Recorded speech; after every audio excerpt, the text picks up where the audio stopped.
Hello everybody and welcome back to the channel. And in today's video we are doing a 1-year review of my VPC Rotor Collective, as well as talking about a couple different grips that come with it, the counterbalance kit, and then finally my opinions of if you actually need a collective setup for helicopters after years of using just your standard throttle.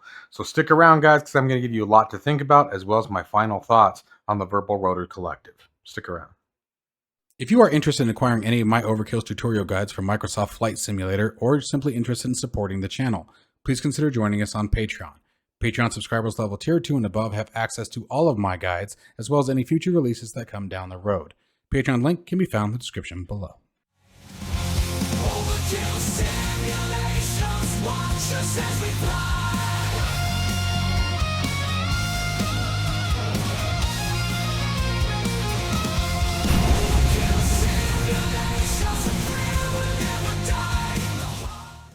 All right, guys. So first off, we're going to move over to the cockpit here in just a minute so you guys can see the Rotor Collective that I am showing here, over here on the screen. This is the one that I actually am using currently on the cockpit over here. We also have their counterbalance kit, which made a huge difference, obviously, for counterbalance. For those of you who don't understand that principle, the counterbalance kit, the Collective, unless you tighten it like a lot, would tend to, if you let go of it, it would tend to sink down, which obviously in a helicopter, that's a bad thing, right? So it prevented you from really being able to let go of the Collective, like I said, unless you really, really cranked it down.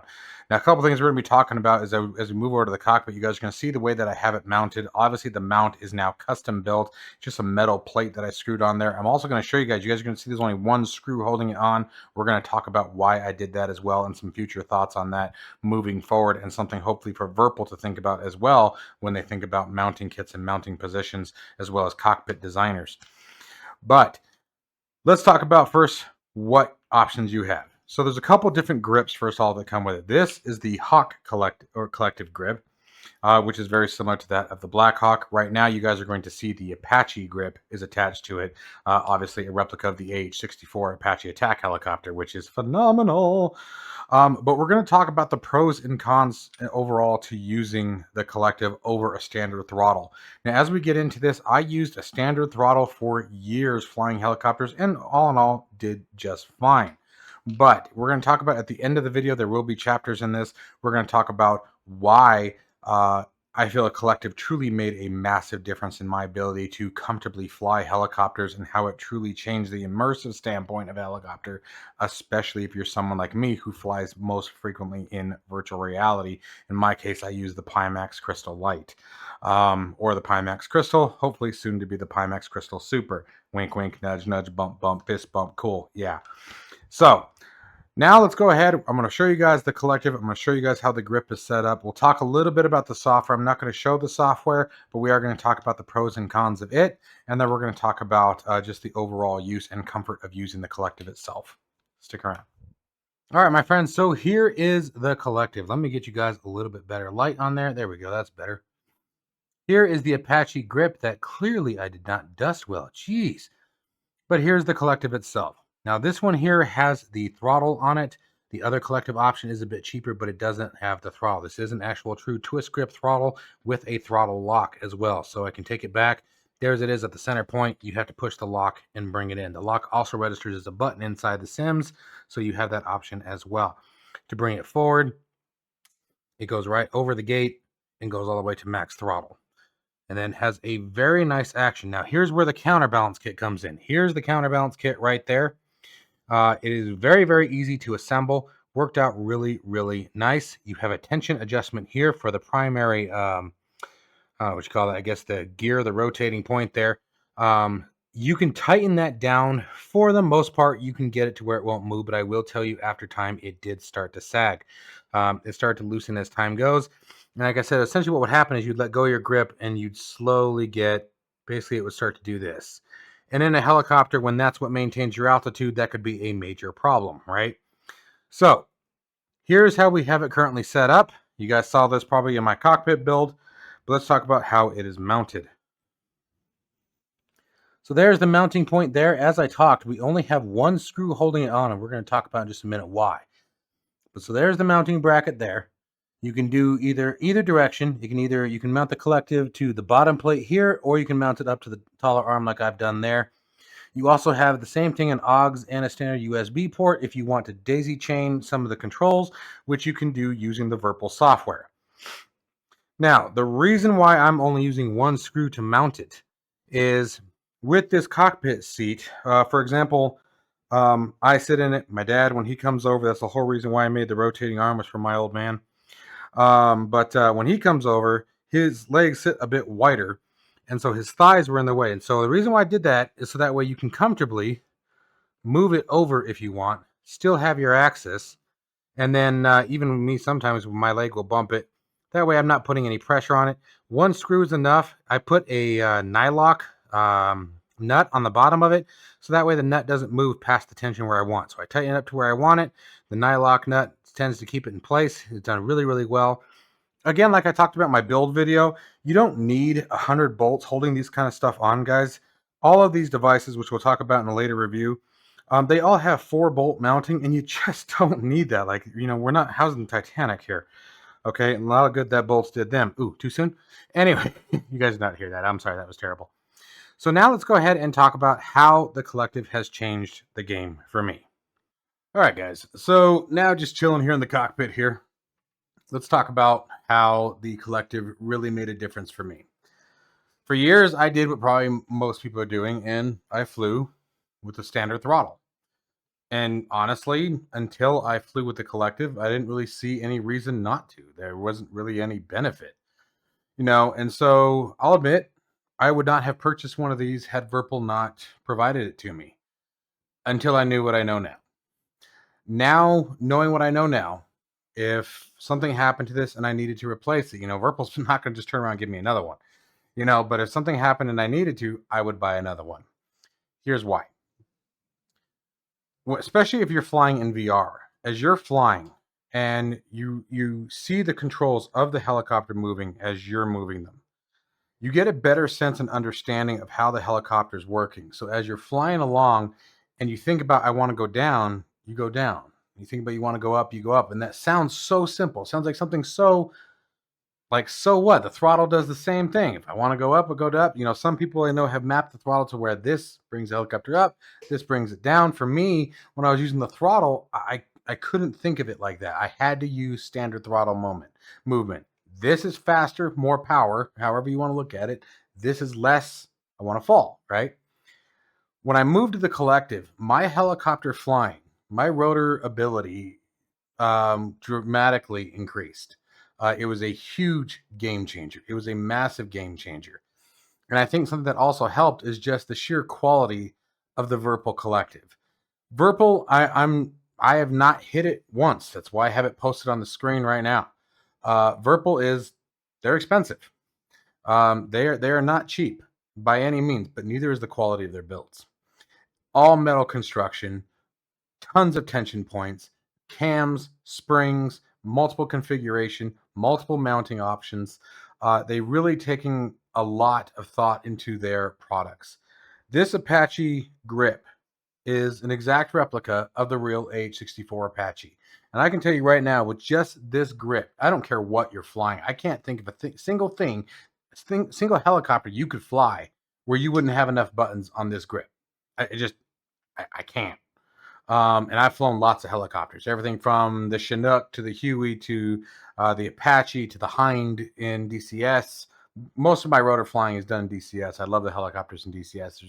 They're phenomenal to fly. And the only one where I ever use all of the buttons is the Apache.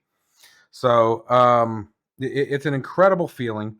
It truly changes your understanding of rotors and rotorcraft and how they work. It truly changes your performance as a rotor pilot. And you wouldn't think it would. I can already hear it. It's the same argument that I had for years. And guys, I also want to preface, this is not a sponsored video. I was not asked to do this video. The 1 year review was simply because I was thinking about it as I was assembling the cockpit. And I was like, I should probably do a follow-up on this. I haven't done one in a very long time. And then again, with Christmas right around the holidays and people starting to buy gifts, if you've got the money, and that's the kicker. I'm not going to assume anyone's budget. I've said it in multiple times. I don't come from a lot of money. I've had to fight my way through just about everything that I've ever had until you guys, seriously, made all of this possible. I wouldn't have any of this without you guys. I wouldn't. I couldn't afford it.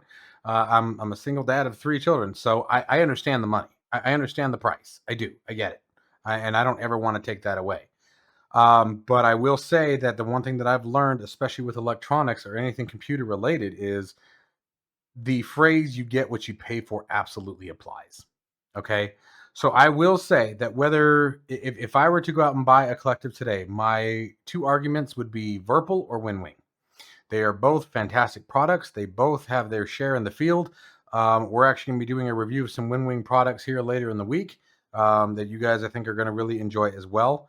But it is an absolutely huge game changer. And I wish there was a way to, other than saying it's a game changer, other than saying it's the way that you fly, other than saying that your brain gets a different understanding of how the helicopters work as you fly them.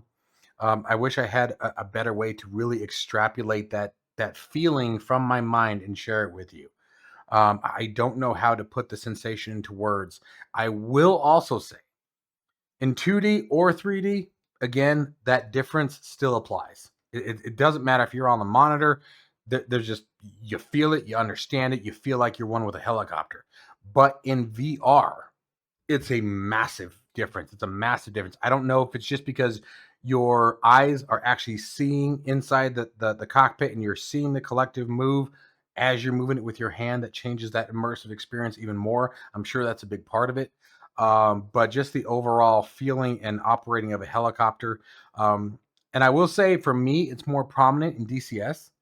And I think the reason is because in DCS, I find myself being far more, I'm lower, I'm faster, I'm scraping the treetops, I'm doing those hot LZ landings, where you come in and you rip it around real quick, and then if you miss the trees, you land it, and you're doing that pardon my French, but that hot shit landing, right?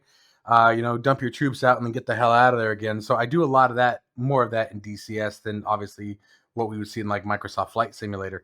But even in Microsoft Flight Simulator, just the overall experience of flying a helicopter is massively improved by using this collective. I will say one of the coolest parts about startup is being able to use the throttle. I know you guys can't see it, but it is cool. Usually when I'm starting, it'll be something very similar to like this, right? I think this is my start button on one of the helicopters. So I'll push my button, get the engine starting, things are starting right. The rotor starts turning, you get your 20% induction usually, and then you let go. And then as you slowly start cranking, you're watching the RPM rise as you're turning it and listening to the sounds. And then as you continue to turn, the sounds are getting higher. And like, you probably already feel it, right? That's a big difference. And it's sad because you use that twice. You use it at startup and you use it at shutdown. Otherwise, you never touch the RPMs again, right? At least not that I'm aware of. I've never heard of a reference point where you would use it during flight. Typically, if you start to turn that back down the other direction during flight, you're probably going to get low RPM warnings. So, it's a really, really good experience, and I really recommend that you guys pick one up if allows, right? If you've got the funds, if you got the ability, it is absolutely worth it. The one thing that I will say, I'm so sorry, guys. I'm fighting a cold still. The one thing that I will say to the developers, and this is both of cockpit developers and collective developers, mounting options, guys. You got to come up with more mounting options. There just isn't enough. Even on this seat from Next Level Racing, this is their Pro Flight set. If I hadn't had their Boeing set previously, I used one of the arms from the previous seat that they had sent me, mounted it onto this one, was able to put it in the back, jerry rigged it. I just took a bolt that went through it and just tightened the what out of it so it would stay flat so I could put the collective on it. Gosh, now I got the hiccups. I'm all messed up. So mounting options, I will say, on both the developer and developers of the seats suck.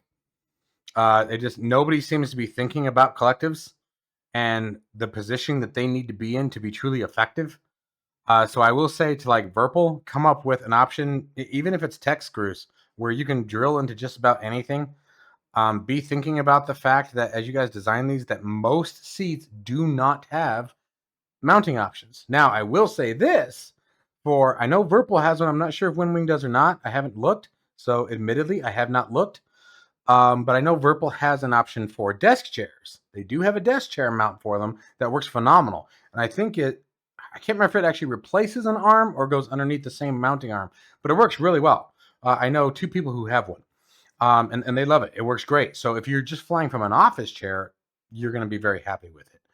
But as far as the cockpit builds, make sure that you guys sort of look at my video, see what I had to do. I had to weld that plate back there. What I would like to see, we were talking about that later, to the developers as well, is a way to move it from side to side, right? Very easily, a quick release clamp, something like that. And even like a clamp system, I think would work too, by the way. Those quick release like we have for the desk mounts. I think that would work really well too in some situations, right? Just, I'm not sure what the solution is, right? I ended up designing my own. Excuse me. I'm so sorry, guys. Please forgive me. So mounting is something you definitely want to think about. Make sure that you guys look at how it is. Make sure you watch this video again. See how I've got it mounted. That is the only mounting kit that comes with it, is that L-bar. So for this one, that is it. And if you want the desk chair mount, I think you have to buy that separately. It does not come with the device. And same thing with the grip. The grip is a different price from the throttle, okay, or from the collective. So however you want to do it, is up to you. I cannot stress enough though the quality. I cannot stress enough. Once I set up the cams and everything the way I wanted with this collective, I have not touched it since. I have not touched the tension. I have not touched the spring. I have not touched the cam. And all those things are adjustable as with most of the Virpil devices. So it's been an awesome piece of hardware, and I've used the you-know-what out of it. Absolutely used the hell out of it.